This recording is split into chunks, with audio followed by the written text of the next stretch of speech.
आता पाहूया आताच्या घडीच्या टॉप 9 महत्त्वाच्या बातम्या। अर्थसंकल्पात विदर्भ अंगणवाडी सेविका आशा सेविकांसाठी काहीच नाही। निर्मला सीतारामन यांच्या हाती काहीच नाही। आलेला कागद त्यांनी वाचला। आमदार यशोमती ठाकूर यांची टीका।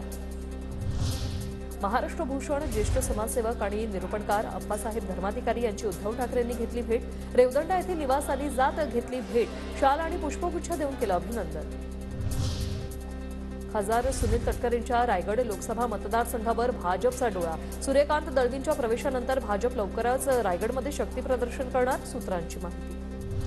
काँग्रेसी म्हणून जन्मले आणि काँग्रेसी म्हणूनच मरेन। माझ्या भाजप प्रवेशाचा अफवा, मी काँग्रेसमध्येच असणार। काँग्रेस आमदार प्रणिती शिंदे यांचं कार्यकर्त्यांना आश्वासन।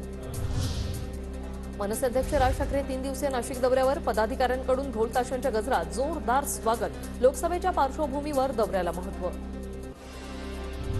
अजित पवारांचे धाकटे चिरंजीव जय पवार राजकारणात सक्रिय। राष्ट्रवादी युवक काँग्रेसच्या शाखेचं केलं उद्घाटन। बारामतीतल्या रुई गावात जय पवारांचं महिलांकडून औक्षण। पोलीस भरतीला वित्त विभागाचा हिरवा कंदील। राज्यात 17,471 पोलिसांची भरती होणार। ऑफलाईन भरती घेण्यास मान्यता। मनी लॉन्ड्रिंग प्रकरणी इंडिया सिमेंटवर मुंबई चेन्नईसह काही ठिकाणी ईडीचा छापा। इंडिया सिमेंट ही बीसीसीआयचे माजी चेअरमन एन श्रीनिवासन यांची कंपनी।